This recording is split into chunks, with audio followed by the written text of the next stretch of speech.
देखो आज शिक्षक समन्वय समिति तरफ कोणार्क स्थित माँ रामचंडी पीठ में एक सांगठनिक बैठक आयोजन कर उक्त सांगठनिक बैठक में गो ब्लॉक विभिन्न कोण अनुकोण विभिन्न वर्गर शिक्षक प्राय 300 ऊर्ध्व शिक्षक जोगदे सांगठनिक बैठक में विभिन्न समस्या नहीं आलोचना करागला। शिक्षक मान जो समस्या रही उक्त बैठक में पुरी जिलार प्राथमिक शिक्षक यूनियन सभापति पुरुषोत्तम प्रधान एवं संपादक शिवदत्त नायक जोगदे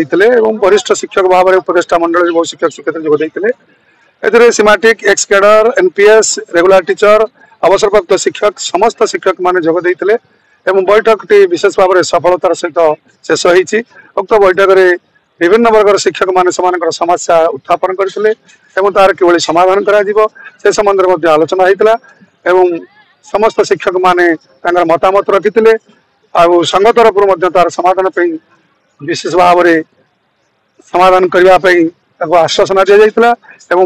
आशा करुच्ची आमर बैठक सफल होती ए संगठन एक दृढ़ होती एकत्रित भाव में कार्य करुच्ची आग को चलिए शिक्षक एकता जिंदाबाद।